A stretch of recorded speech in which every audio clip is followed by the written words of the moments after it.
All right. Today I'm here with Brodi Cole. She's a full time digital nomad and she's a mom and the founder of Our Offbeat Life. Since 2019, she's been showing the world motherhood and adventure are not mutually exclusive. Brody, her husband, and her child have been traveling full time through over 40 countries, including a life changing trip along the Pan American Highway, which we're going to dig in today. And I want to talk to Brody about that lifestyle, how it really looks, kind of beyond the Instagram pictures, what it's really like day to day, and then how other women can kind of start carving their own path in this world. So, Brody, hi, I'm so glad you're here. Thank you. Hello. Hello, So, hello. you are in South Korea right now.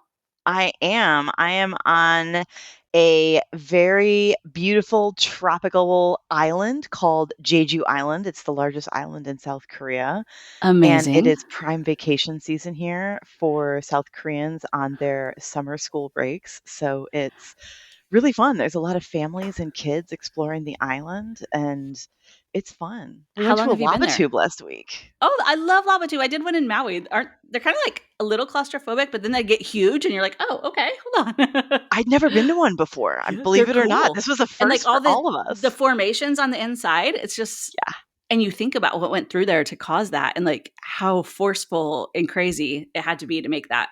yeah. One Yeah. of the caves basically in Korean translates to the cave of the two dragons because the lava, the way it flowed through the cave, Yeah. it looks like the outline of two dragons. Like not just like Creepy. on the wall, but like the tubes, like the sub tubes. It's super Yeah. cool. That's Really, really amazing. loved it. Yeah, it was so Oh, cool. I love that. So how long have you been in South Korea? 3 weeks, Okay, okay. And you were in Cambodia before that? Is that right? Or sort of. no? We Oh, did okay. a 10-day trip of fast travel between Cambodia and South Korea. So Okay. we ended up going to Thailand and Hong Kong in between for like Nice. a quick adventure, which was Yeah. Amazing. So let's talk about this life. Let's dig into this. What did your life look like before all of this? So you're from Chicago. yeah. What were you doing? Like, and then how did we kind of transition to like, we're on the road now? It was for us, it was a long transition, but like it was a lot of like talking about it for a long time. And then there was that pivotal moment where we like made the jump Yeah. and then everything happened within a year. So basically, I moved to Chicago right after finishing undergrad, and I got a job in human resources, got a master's degree in human resources, was working in HR, worked my way up, was an HR director, and just I really loved what I did for a really long time. And then something kind of changed, and I was like, I just don't love my career anymore. Yeah. And my husband and I had just had our son, and even I guess even before that, we had talked about, maybe becoming expats, maybe working for a global company, living abroad, because my husband had been in the Navy a lifetime before I met him, and he had served overseas for a little while. So he already had that like I lived abroad bug, and so I was like kind of jealous I hadn't lived Yeah. abroad. And so it just we had so many different iterations of we're going to live abroad. We were like, "Oh, so we bought a sailboat. We're going to sail around the world. We're going to find remote jobs and sail around the world." Well, that didn't happen. So we That's sold the an boat. adventure. Yo god, we've had like our blog, our upbeat life is like we've never lived normal. Like we had chickens in the city of Chicago, like the city, not the suburbs, like and it wasn't just like two chickens, it was like 20 some chickens. Like we don't do anything halfway. We never have. Like we're just I don't know, like life's too short to be boring. So I'm working in HR. I had my son, I went on maternity leave and I'm like on maternity leave. And then I had that moment where I'm like, I don't want to go back to work. I went back to work for several years. And I just felt like I was missing so much of my kid's life. Like my husband actually got downsized from his job while I was pregnant. So he decided to be a stay at home dad and we juggled things, sold our home, bought a new home. Like he became the stay at home dad. So he was like in it every Yeah. day. And I was so jealous. Yeah. So we fast forward, we're like, my husband starts working for an online ESL teaching company in 2018. And he was doing that really great, like balancing being a stay at home dad with that. And then I got downsized from my job in 2018. And at that point, we were Airbnb. We owned a multi-unit, like a three flat in Chicago, and we were living in one and Airbnb the other. So my husband was basically running the Airbnb and working online. So while I was looking for a new job, um, we took all of my severance money and put it in the bank. We're like, we're not going to touch it. We're like, what if we need it? Oh my God. Right. So we were living in Chicago. We were surviving. We were not living. We were Yeah. surviving. Like we were buying groceries and paying the mortgage on rental money and online income. And I was like, if we can get by in Chicago on this money, Yeah. how much better could we live somewhere else with another cost of living? And so we ended up going, I don't know, like we ended up like my husband went into these forums and found out there was a bunch of teachers doing what he was doing, traveling the world. And I was like, this is it. We can do this. Yeah. So I got a job. I was like, I'll work there for a year. We'll figure it out. I'll find an online job. We used that year to like sell off everything we own, put our place on the market, sell it. And we put it on the market and it sold so fast. We had nowhere to live. Oh We my had bought gosh. plane tickets to leave the country in October and or not plane tickets, but I'll get to that. We bought tickets to get out of the country in October, and they like we had nothing to do between July when our house closed Wow. and October. So we ended up joining a company called Trusted House Sitters, and we traveled the U.S. for 3 months, house sitting and driving and visiting all of our family, and just had like a massive road trip. That's amazing. And right before we left the US, we sold our car and then we got on a one-way cruise from Los Angeles and we spent 24 days and we cruised to Singapore and Singapore was the start of our international full-time travels and it was amazing. Yeah, and that was 2019. Wow. So how old So was your son? he was 6 he turned 7 on our US house sitting road trip. Okay, so had he been in public school before that, or your husband was home with him teaching him? No, he had No, been in school. he went to a public school in the Chicago public school system that was a Spanish immersion school. Cool. So they spoke Spanish 80% of the day. So he was like, I mean, he was already speaking Spanish before we were. Yeah, It was really cool. that's amazing. Yeah. And so you're in Singapore, and then were you still doing the house sitting? Is that how you kind of arranged it to work out, or what was your like game plan for life at this point? We had no plan. There I was no love plan. this. There was no Yes. plan. Like, this is the story of my life, and I've gotten even worse at planning the longer I've been doing this because I just don't. But so no, we had a hotel in Singapore for a few nights, and then we went like we had it all really planned out. Like I was a big planner. I was planning like 3 to 6 months ahead. So we went to Singapore for a few days because it's too expensive. You can't really stay more than a handful of nights. So we went to Singapore, then we went to Indonesia and we saw Komodo Island with the Komodo dragons. We went to Bali and then we went to Malaysia for 3 months and made some amazing, amazing friends. And then, you can only stay in Malaysia for 3 months as a tourist. So we went to Myanmar for a month because that's the longest you can stay on a tourist visa in Myanmar. And that was around the time that like 2020 was really starting to like get creepy. Like Yeah. February, rumors were flying. It was weird. And so we flew back to Malaysia. We were supposed to be staying for another 3 months. We had like made a bunch of friends and we all agreed to like get apartments next to Legoland. And we were going to spend 3 months going to Legoland together. We all bought annual passes. And that lasted for about 3 weeks. And then the world started shutting down. Yeah. And I'd say most of our friends left. But it was us and like 6 or 7 other families. We actually decided to stay in Malaysia because they're like, it's 2 weeks, right? Remember that? It's only Yeah. 2 weeks. Mhm. Everybody can make do for 2 weeks. So we Mhm. stayed for 2 weeks. But then 2 weeks turned into 4 weeks, and 4 weeks turned into 6 weeks. And but we were like, well, we're here. We have an apartment. We can pay our bills. My husband was working like crazy because he was still an online English teacher and, you know, everybody was home taking Everyone was online online at classes, that so point, yeah. I mean, we were making bank. He was working like 70, 80 hours a week. It was bananas. Like, Dang. but we didn't have anything else to do. So Yeah. it was weird, but we ended up staying in Malaysia for another 13 months because they kept Wow. extending overstay amnesty for tourists, and we're like, who would want to get on a plane right now? Like, Right. that's just bananas. So Yeah. we stayed, and then they finally like, okay, tourist overstays amnesty's over, and it was like, oh gosh, this was April of 21. Like, things hadn't really opened up yet, so we booked the most expensive one-way tickets of my life, back to the US. We stayed with friends that we had met in Malaysia at the Legoland meetup, for about a month to get everything sorted, and then we went to Mexico, and we lived in Mexico for 6 months. Came back to the US for the holidays, hung out with my friends, bought our car, and went back to Mexico for another 6 months, and that's what started our road trip, is we kept seeing that the world just wasn't reopening, and, like, our flight from Malaysia back to the US was not horrible, but, like, it made me realize long haul flying sucks now. Yeah. It's just, Like, it used to be okay, and now people are just, like, not fun to yeah. fly with. Yeah.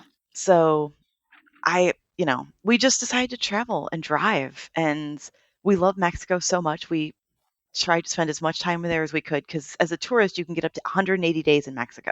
That's 6 Right. months. Like, Yeah. and it's such a big country. It doesn't look like it on the maps. Oh, but there's so much to see and so much to do if you leave the resorts and go inland. Oh, Yeah. Central Mexico is my favorite. I was just going to ask what your favorite part was. Yeah, I mean, Mexico City I mean, it's one of the largest cities on the planet by square miles. Like, it's huge. So there's so much to see and so much to do, and the food. Oh my god, the tacos. You can get like a DIY taco where like you tell them what kind of meat you want, and then they have like toppings lined up on this massive table, and you can just make your taco into whatever you want. It's 25 pesos, which is like what, a buck 20? Yeah. Like, That's oh, it's the best $5 you're going to spend on lunch. I promise you. Oh, so it's so good. good. Yes, it's so good. I still miss the tacos. But the culture's really good too. Like, Oaxaca, Mexico, down south is Yeah. amazing. It's the home of chocolate. Hey. So everyone should go there because you could try like chocolate. You can watch them make it. So is Mexico your favorite country that you've been to? Oh, Because you've been to more than 40, so you've got to have a I'd list. say I'd say it's probably top 5. Top Okay. 5. Like, I What have else would different round that out? Malaysia for sure. Yeah.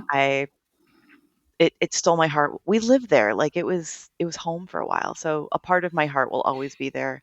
Yeah. Um Peru, I Oh, absolutely love Peru. I could these are like so basically as we've been traveling, my husband and I are always like, could we live here? Is this a place right. we'd want to live?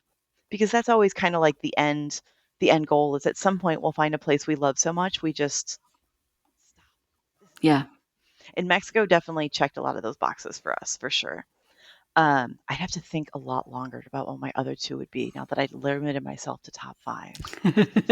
Ecuador would be another one. I loved Ecuador because it's got so many different microclimates. Like, you can go to the rainforest, you can go to the mountains, you can go to a cloud forest, and you can go to the beach all in one country. And there's Yeah, even other that's cool. microclimates I haven't gotten to yet. But like, Yeah. you could sightsee in that country for months on end and never leave and be happy. So And I it's don't know. not That's that big of probably a country. I mean, it doesn't look that big of a no, and then you've no, it's still got all not. this It's one stuff of the jam packed smaller into it. ones, Yeah. but it's got so much biodiversity. I mean, the Galapagos are there, like, I know. That's you amazing. know? So Yeah. there's just so much to do and so much to see. I love it. Very Culture and cool. wildlife and food are the driving factors for us. So, Yeah. Okay. That's good. Those are yeah, good, so good that's guidelines what to, we look for. yeah. I know, I'd have to think harder about a number 5. I'll get back to you. New It's Zealand, okay. let's say that. Uh, Gorgeous. How could God, you go wrong? if it wasn't so expensive, I would move there, like, yesterday. Yeah. And that's the thing you got to weigh out too is, you know, the cost and all the other logistics that go into it. New Zealand's also like really far from most Everything, things, so that's a, everything. if you wanted to do whatever, that's a something too, because it's pretty isolated.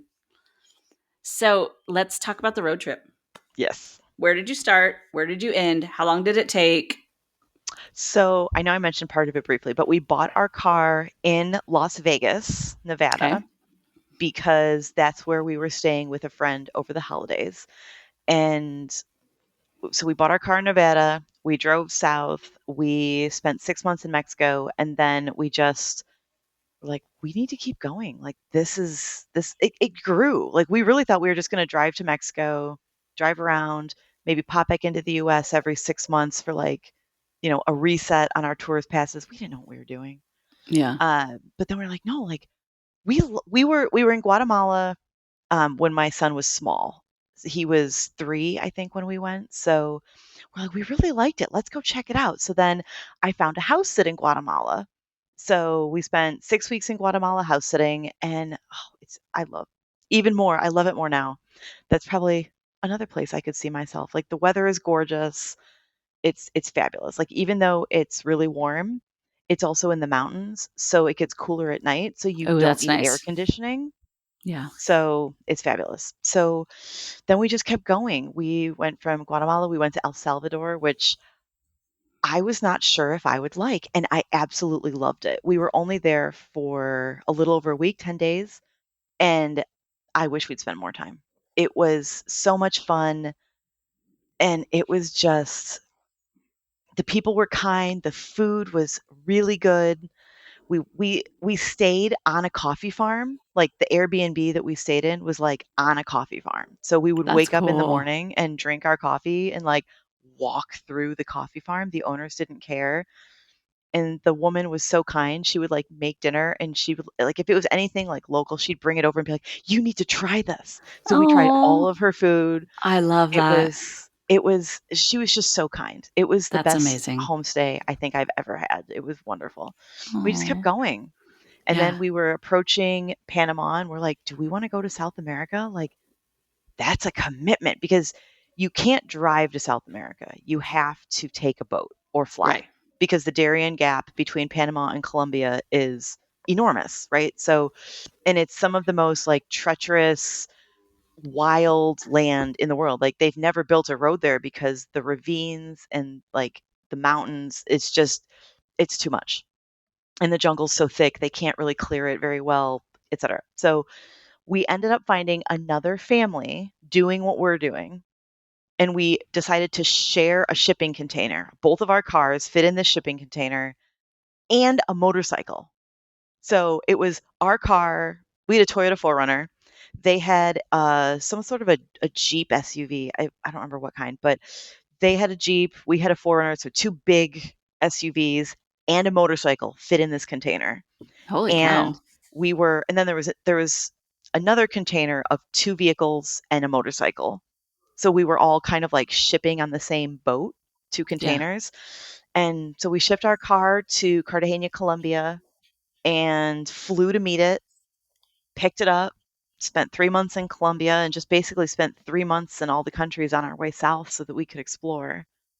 And it was really cool. It was not easy. I am sugarcoating this so much. Like, I'm glossing over all of the bad things. Ooh, But, like, the point is, like, we have a podcast too, and we actually just recorded a podcast episode of, like, our top worst moments, yeah. and so that's gonna be dropping season 3, pretty soon. My husband is editing it as we speak.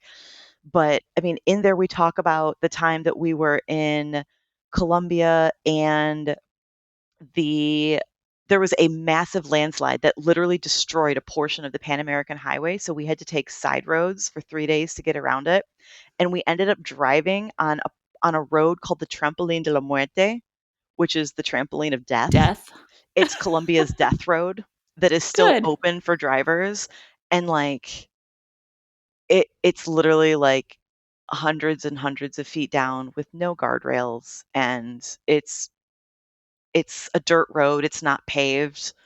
Like, they built it, like, 100 years ago when Colombia was at war with Ecuador, and it was, like, to move troops and transport vehicles. It was never really designed to be a permanent road, but then the locals were like, "This works for us, we're keeping it." So, Terrifying. it really was, like, it was really scary, but it was also beautiful. Like, some of the scenery that we saw, like, it was unreal. Yeah.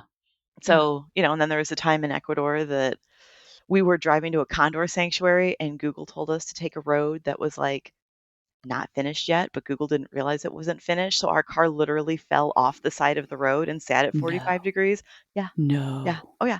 This happened until like some overlanding friends that we met, we called them and they had the biggest, most honking, large, like overland all-terrain vehicle I've ever seen. They drove over an hour to come and get us and pulled us out like we were nothing. Oh my And I love gosh. them forever. Yeah, So, it pays to make friends, right? Like, well, yeah.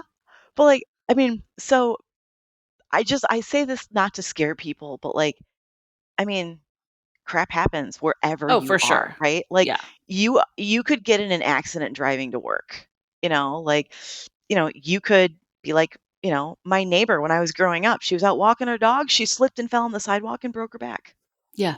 Like Yeah. it happens. Anything can happen anywhere you are. Our stuff just sounds way more outlandish because I always have to preface it was with we were in this country doing this weird thing most people don't do, Yeah. and then this Yeah. thing happened. Yeah. But like if I just said this thing happened, people would be like, "Oh, that sucks." Yeah. But now we're like, whoa, no. Were you on the Pan American Highway all from start to finish? Ooh. We left in December of 21 and we sold the car that we bought with it in September of 24. So almost 3 years. Oh, wow. Okay. Yeah. Cool. That's Because quite a we bit of time. drove all the way south to Ushuaia, Argentina. Then we drove back up north. We did Brazil, and then we were really crazy, and we shipped our car back from South America to Mexico Oh. and drove around Mexico again because we love it so much. And then we That's spent a month amazing. driving through the U.S., seeing family and friends, and then we sold our vehicle in Seattle. Okay, and then that's when you took Literally a cruise, And right? that's when literally the day before we got on a cruise ship and went from Okay. Seattle to Sydney, and then we spent Right. 3 months in Australia. And Okay. that was end of last year, beginning of this year. Yeah, because I remember I missed you in Sydney by just a couple days or something like that, Yeah. or Yeah, no, by the time you got to Sydney, we were house sitting in Melbourne. That's what it was. Yep, Mhm. that's what it was. Yeah, because you were in Australia a lot longer than I was, but I remember we were crossing the ocean Yeah, similar we times. had 3 house sits in Melbourne and, Brisbane. That's Sydney, right. we just stayed in a hotel for a few nights. So is that what you do? Do you try to sometimes have an Airbnb, but sometimes you home sit, or like what's your where how are you living? Where are you staying? What's happening? We spend at least I would say at least 50% of any year house sitting. And then in between, we'll do hotels or rentals. Um, After 2 really horrific experiences in Mexico, I stopped using Airbnb. I do not recommend them at all in any way. I will spend more for a hotel now. We do still do private rentals. When we were in Cambodia for 2 months, we did a little bit of house sitting, and then we wanted to stay a bit longer to hang out with some of the friends that we had made. So we just got a private apartment that we found through a Facebook group Okay. and rented that, and it was gorgeous. It was a 2-bedroom apartment that included everything, including Wi-Fi and cleaning twice a week. The only thing it didn't include was electric. We paid that separate. It was $350 a month. Stop. And we had 2 pools. Oh my gosh. Crazy. Can you imagine? Oh god, it was 2 blocks from the grocery store, so we didn't even have to, like, lug food all over. We could just, like, go grocery shopping every couple days because it was easy to carry just a couple days of groceries back to the apartment. That's It so was it amazing. was really nice. How are you guys choosing where to go next? Is it like places you want to go? Are you just looking at the home sitter site and be like, oh, they have an opening, we should try this out? Or like you like being super strategic about picking this out? I would love to say we're strategic.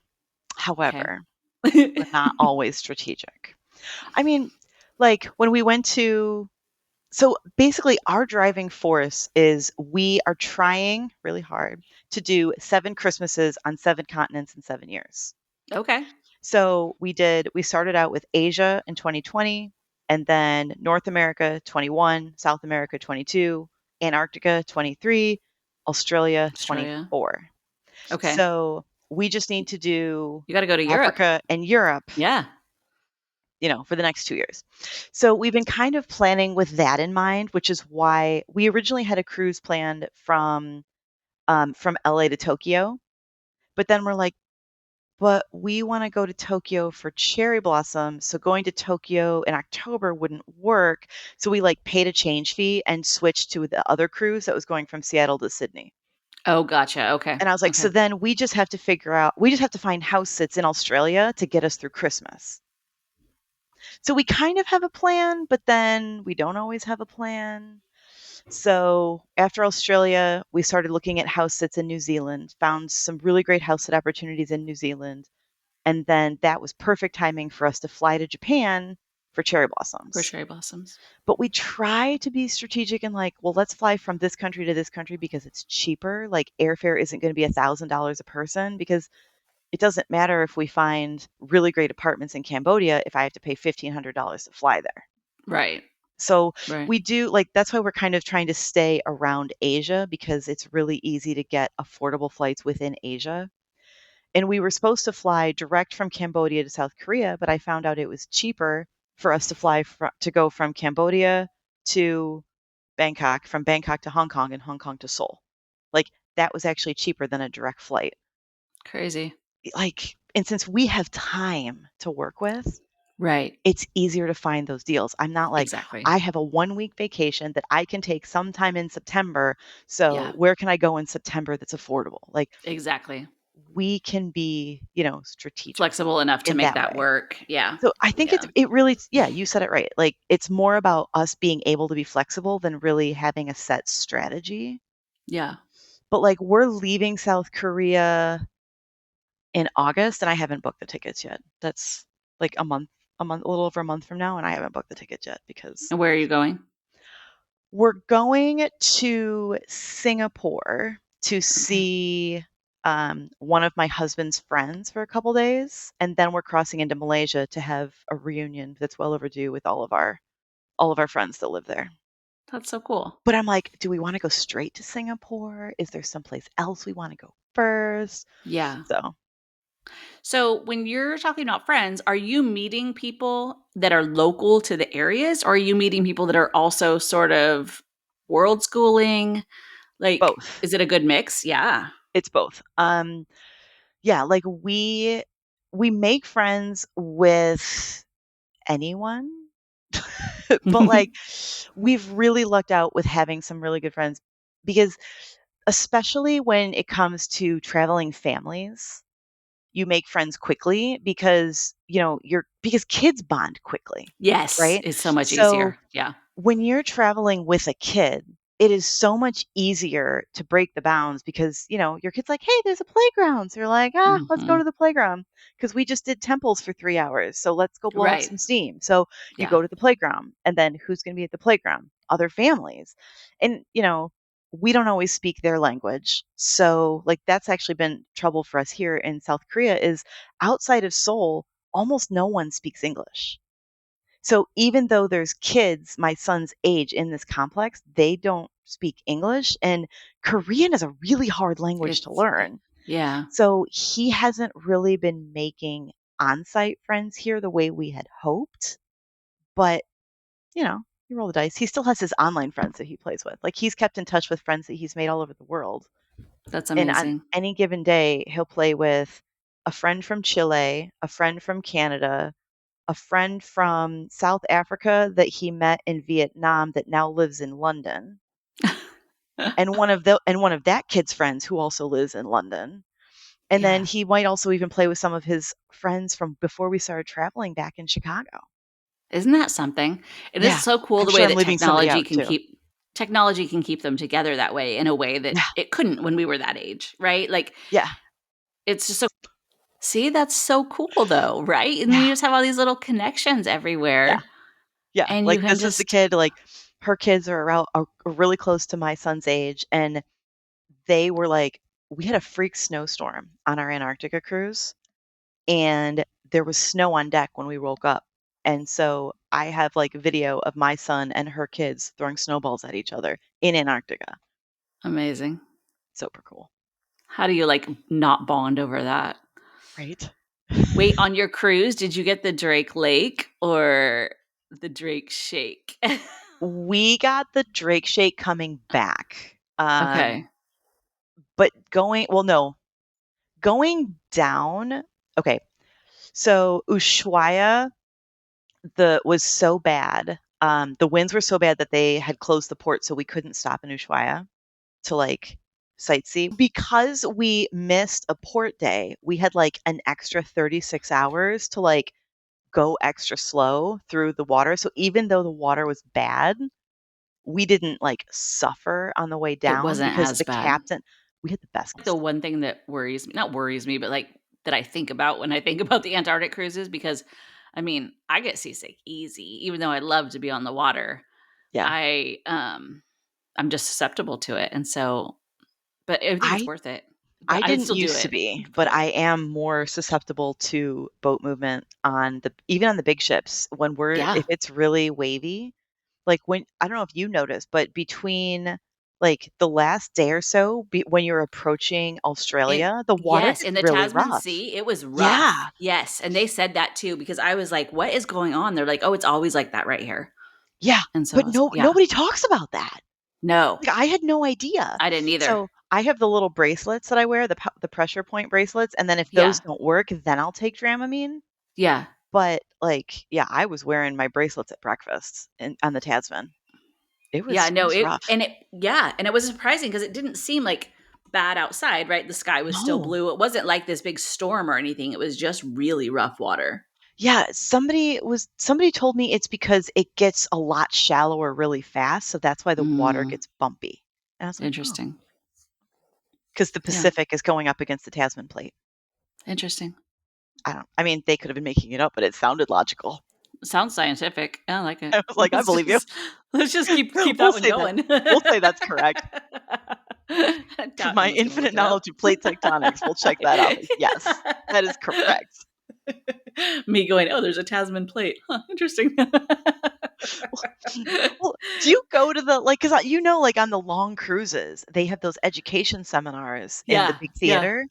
yeah. God, I love those. I will wake up before my family to go to those. Oh, No, ours was cool too, and they had like these naturalists on board and then photographers on board. yes. The photographers were freaking amazing because they would Mhm. have these amazing slideshows and they had been to like all these different climates and all these different areas and their picture like underwater pictures and picture rainforest. I was like, "Oh my gosh, you guys are living the dream." But Yeah, they were so interesting because they just had so many different experiences that normal people don't get to have, right? And they yeah. just had seen like all these migrations, like the belugas that all come together, like oh, just crazy stuff. And I was That like, would be dang, super cool. I know. That's been haunting me. I gotta go see those dang belugas up in Canada one of these days.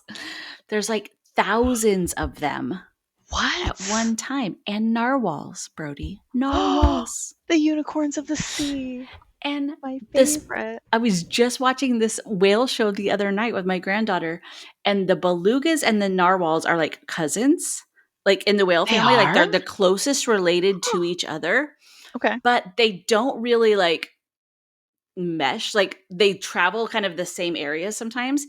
Anyway, this narwhal went away from his pod, got 600 miles away, and ran into this like little beluga family who took him in.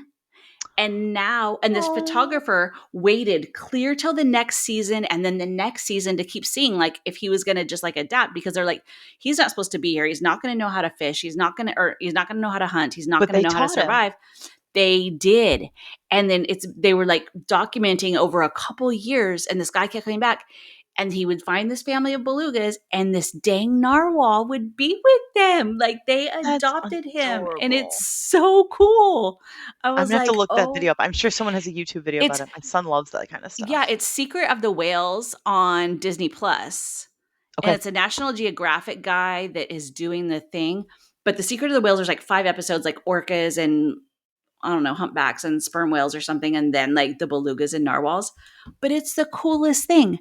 But That's yeah, they adorable. all go from Norway to Canada every single year. Oh, And they wow. go where it's like super shallow. And then they call it like a little beluga spa and they like rub along the bottom to get all of their old dead skin off.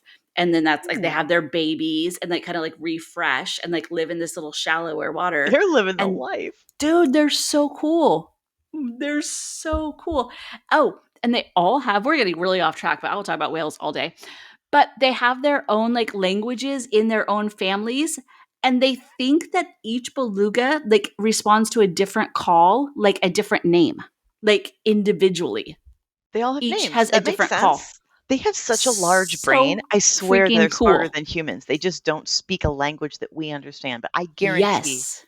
with all that brain matter, they have to be smarter than us. 100%. 100%.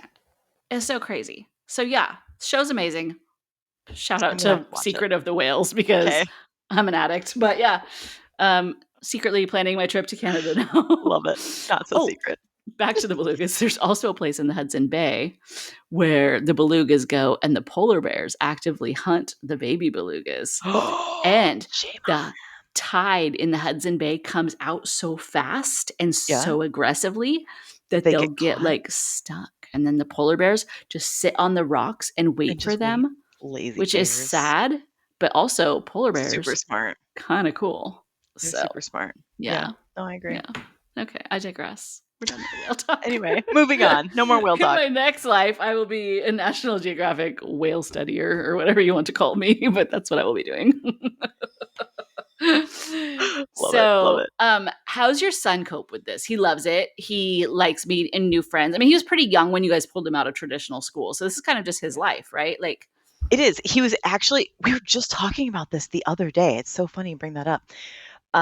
Because we were talking about like the things he remembers from the different places we've been. And it surprises me how much he remembers from so long ago.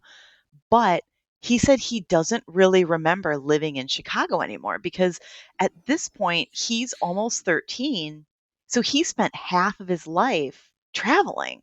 yeah, And yes, there are drawbacks. Like, I'm not going to say it's perfect. Like here in South Korea, we booked this, almost 2-month house sit, and it's hard for him to make local friends. right, But when he does make friends, he does stay in touch with them. Like one of the other kids he talks to regularly is the son of the family that we house sat for in Cambodia, cool. and they talk a lot. So he does make friends. He bonds a lot over video games. He says he's on a mission to find the country with the best internet. That's like his mission. So he will like or dislike a place based on the internet. Like if the game is buffering too much or not, then he's Correct. like, And I've tried to explain to him, like, dude, like, okay, so we were in Hong Kong, and Hong Kong has excellent internet. But we were staying in like a hostel with shared internet because I'm not right, spending $500 a night for a right. hotel. So, I mean, we stayed in this perfectly serviceable, clean, air conditioned hostel, and it was fine. But the internet was shared and it sucked. So he's like, I don't Yeah. like Hong Kong. And I was like, well, He just they have writes off hot the pots. whole So I know. place. He wrote off Yes, the whole exactly. place because the internet at our hostel stunk. So, I mean, there's that. I mean, but he's seen and done so much that like he does have kind of a hard time relating to normal kids For sure. because like, you know, this kid is like, "Well, in history class, I did a report on the Pilgrims." And he's like, "Oh, I went to Machu Picchu and saw wild llamas." Yeah. Like, but like other traveling kids are like, "Oh yeah, me too. Wasn't this cool?" And then they connect Yeah. because they have a frame of reference. Like he's kind of lost touch with most of his friends from back home over time because he's found kids that are more flexible in their availability because kids who go to traditional school, like, because my son gets his homeschool stuff done in like an hour or two because Right. you don't need 8 hours a day if you're only teaching one kid. So, Right. and most of the time we're learning by unschooling or world schooling. Like, when we went to the lava tubes, that was school. We're not going to like sit down and do worksheets on top of that. Sure. Exactly. So like when I say do school, I'm using that very loosely, just to be Yeah. clear. Um, but other kids who have to sit in school for 8 hours a day, my son's like, oh, well, okay, I guess I'm not talking to you today because you have to come home from school and then you have to do homework and then you have to go to baseball and then you have to eat dinner and then you have to go to bed. So, like, Yeah, where's your fun time? exactly. Yeah. And it's just the reality of, scheduled life. It is not a bad thing. I am not knocking it because those It's just extracurriculars are different. fun. It's It's just just different. different. But he's gonna have this totally different perspective of, like, humanity as well, right? That Because is my goal. he's yeah, people that don't leave, whether they're kids or adults, are just in their little bubble, and it's hard to relate to other people. It's hard to be like, "Oh, maybe this is where they're coming from. Maybe this is why they feel like that. Maybe this is why they do things like that," because you just do it your own way and you don't see those other things that are outside. And whereas your son is gonna have this, like, you know, outside view of, like, the history of somewhere and why people behave a certain way or believe a certain thing, and that just makes you, like, an overall better human.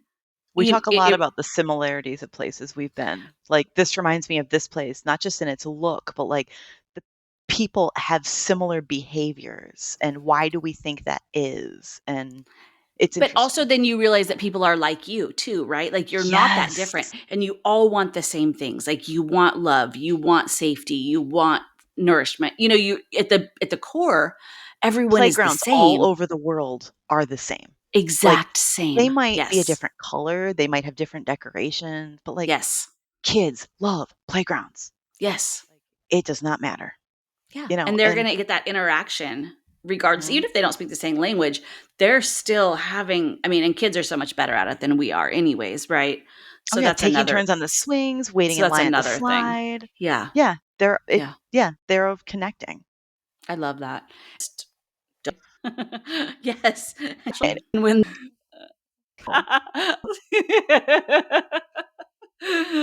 Hey, what would you tell a woman? Give us that extra little push, someone who may be thinking about switching up their entire life. It's not all roses, but there's benefits. So, what's the one message you would want someone to walk away with?